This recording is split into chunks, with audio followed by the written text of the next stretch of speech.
Woodson here over at the condo.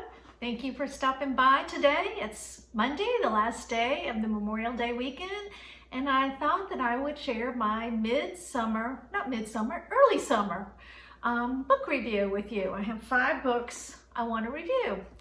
And I just wanted to say before we get started, thank you so much for all of you who watched my last video where I read the letter that my father-in-law wrote from the front lines at the Battle of Bulge, because y'all left such touching and kind comments. And I don't know what made me think of that letter, but when I did, I thought I have to share this because people need to know what these soldiers go through, no matter if it was Civil War or current times, and what their mothers go through. So thank you for your sweet comments. So back to the book review. The first book I'm going to review is this book, The Most Beautiful Girl in Cuba, written by Cleeton. This is, I believe it's the 4th book I have read by this author. And it might be the 4th book, 3rd or 4th book, I don't know. Several of the books were kind of related, but this one you can read and not have read the other ones. Although there is a family name of Perez that runs through this, and that family was in the other books. I guess I'm just getting it confused. Anyway, this book takes place in 1896 in the Gilded Age in New York City is the beginning of the setting, and it's about a woman, I think she's like 22 years old. Her name's Grace Harrington, and she wants to be a journalist. And that's back in the day, you know, when there were no journalists, women journalists. So she interviews with, William Randolph Hearst and Joseph Pulitzer.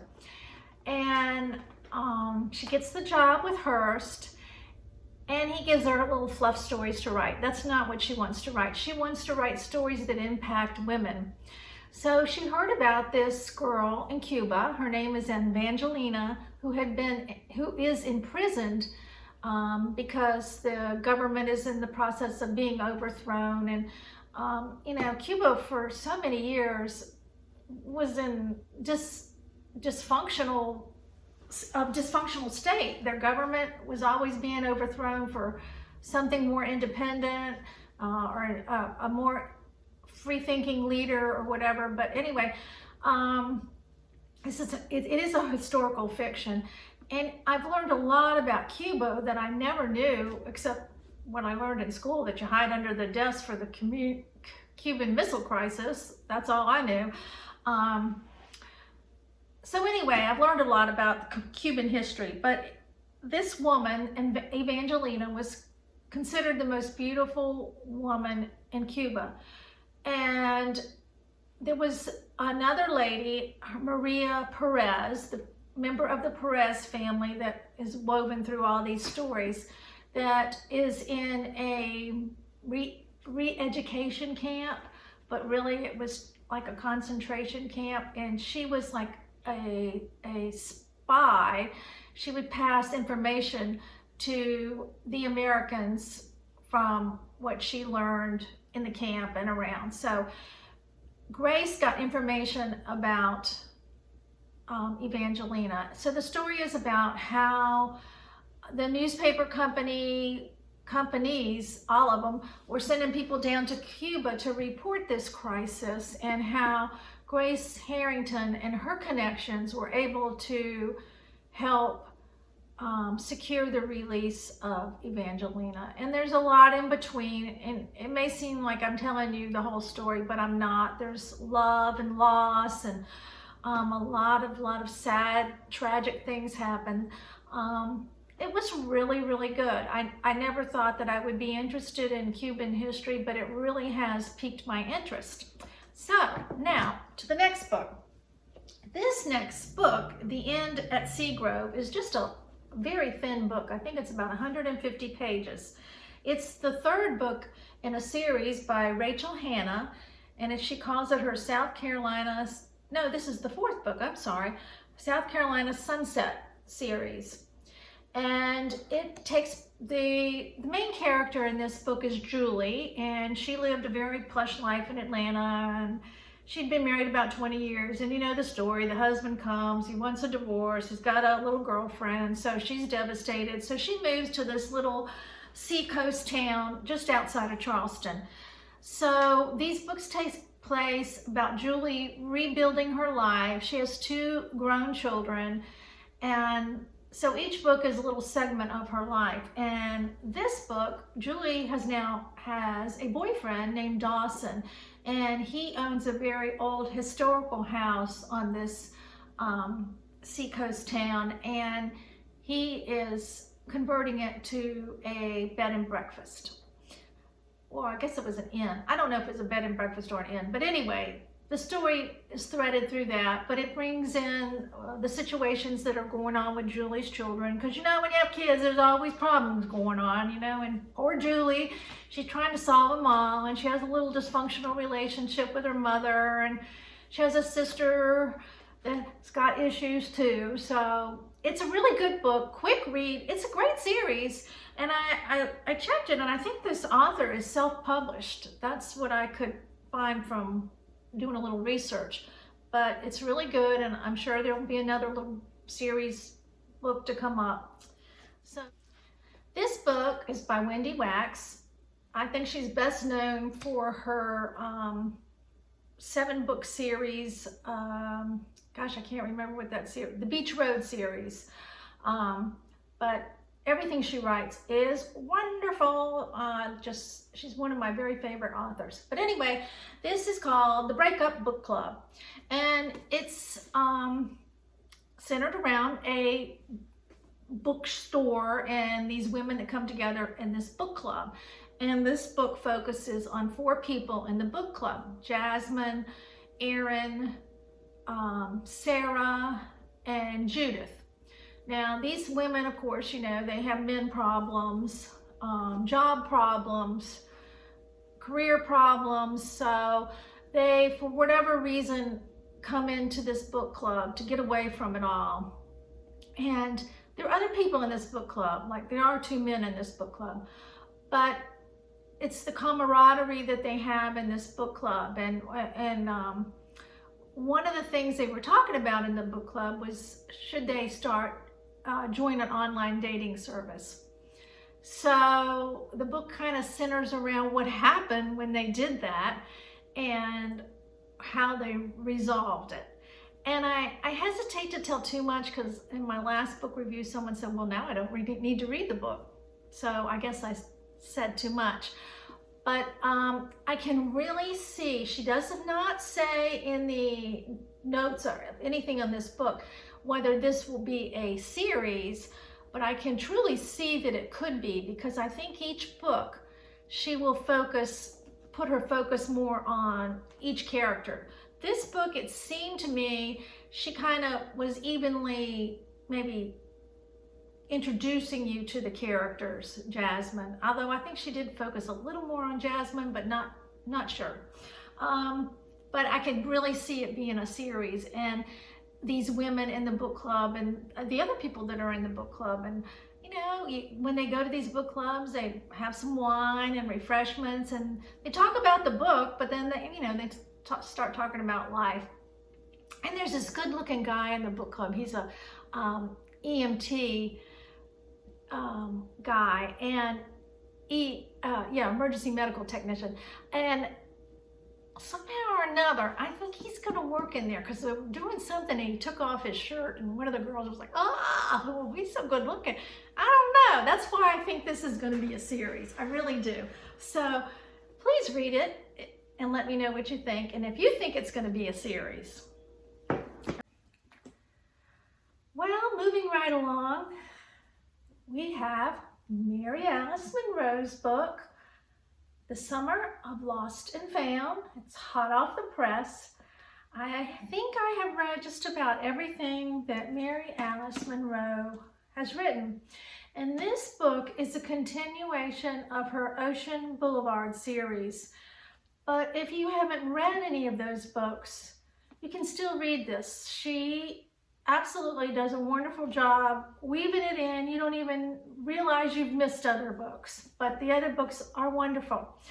And the main character is Lene, and she is the third generation to live in the beach cottage on Isle of Palms. It belonged to her originally to her grandmother Lovey, and then it passed to her Aunt Cora. And Aunt Cora is still living on Isle of Palms, but she has married and built a bigger house, and she's letting Lene stay in the beach house.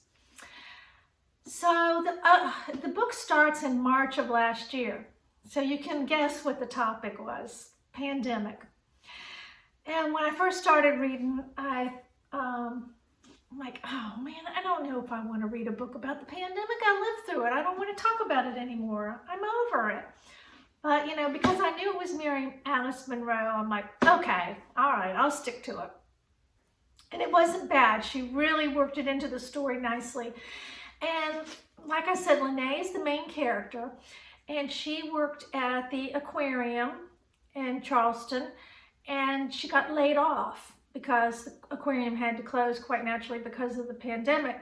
And her friend, Annabelle, they call her Anna, was laid off too. So Cora lets her stay in the beach cottage and not pay rent, and Anna moves in too. Meanwhile, Lene has a former boyfriend that she lived with for a year, that's mother lives next door to the beach cottage, and his name is John. I can't remember his last name, but it doesn't matter. John Peterson. His mother, Emmy, and her friend Flo live in the beach cottage next door. Well, John came to town to try to work things out with Lene, and he had to quarantine for 2 weeks, and he was in the carriage house to the beach cottage, to Emmy's beach cottage. And Lene also has a current boyfriend who is a professor in England. His name is Gordon. He'd been to the island last year to do some doctoral work or something like that. And he was planning to fly in, and of course he would have to quarantine. So the story is around Lene and her former boyfriend and her current boyfriend and the pandemic. So all these people are like, Cora, her aunt lives across the street. Her husband had been out of town, so he had to quarantine for 2 weeks. And so these people formed, and they called it a pod, and they would only be with each other and not, you know, associate with other people without, you know, going out of, I guess they did go to the store, but I don't know. But that was their pod. They stayed together, they entertained together. And so Lene had to be around her former boyfriend, John, who she was extremely angry with, and then Gordon. But Lene still had a heart for John, but she had a heart for Gordon. So the story, it has a lot of little twist in there, very touching twist towards the end, and you have to read it because it's very good. And even though the pandemic was in it, it was a very nice job in weaving it all in. And it seems like in all these books, there's something that draws these people to the beach cottage, like a hurricane, or somebody's house is falling apart and they have to move in, and now it's the pandemic. So that's how excuse me, she weaves the story together. So that's all I'm going to say about that, because I don't want to say too much. I think you would really enjoy it. Anything she reads, you're gonna, if you like low country books, Wendy Wax, Mary Alice Monroe, Mary Kay Andrews, Patty Callahan Henry, this author, Kristy Woodson Harvey, and I'm probably Dorothea Benton Frank, who sadly passed away a year or two ago. You're going to love their books. So we're going to get on with the next book by Kristy Woodson Harvey, and it is called Under the Southern Sky. This author wrote a series of books under the series name is Peachtree Bluff, and I read all of those. They were great, and then I've read everything she has written, and I was reading her little biography on the back, and she is a summa cum laude graduate of the University of North Carolina and Phi Beta Kappa. So, you know, most all her books are around North Carolina, South Carolina. And this one, the main character is Amelia, and she is originally from, it's a town fictitiously named Cape Carolina, and she is living in Atlanta. She's a journalist, and I probably haven't mentioned it, but no, several of these books, they're journalists, and there's book clubs. I guess that's the topic of the year. So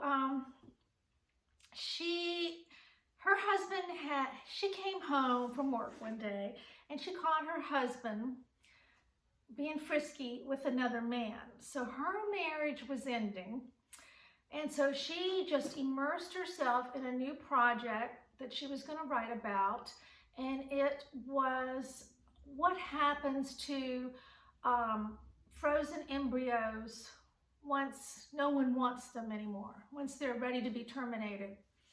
So as she's getting into the project, she comes across, she goes to this lab, and she accidentally finds out that some of these embryos that are getting ready to be terminated belong to a boy from her hometown named Parker. She went to school with him, had a crush on him. You can see where this is going. And but he was a little younger than her, and he was married to a woman named Greer. So she goes home to Cape Carolina for a visit, and she learns that Parker's wife, Greer, has died of cancer, a long struggle.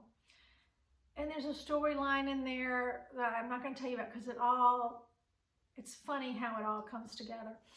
But so Parker has returned to Cape Carolina because he's grieving over his wife, and he has forgotten about the embryos. So Lene is the one, not Lene, sorry, other book, Amelia is the one who informs him, and he has to make a decision of what to do with these. And he's really tormented because he doesn't want to be a father without his wife, but he can't let him go. He just cannot let this wife go. So basically, and that's all I'm going to say about that, this story centers around these frozen embryos that are about to be terminated, and what is the decision that is made for them, and that's all I'm going to say. But there is an interesting quote I'm going to share with you. I had to write it down because you know I wouldn't remember it.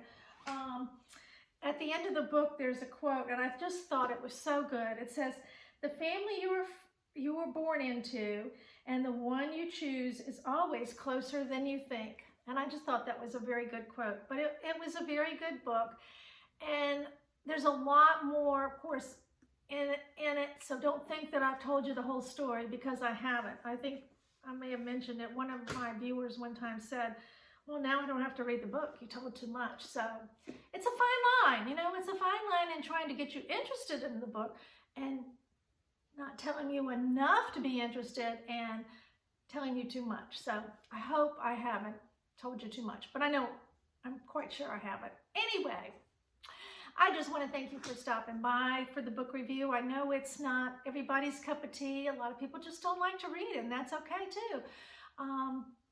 When I am without a book, I am lost. Like right now, I am lost.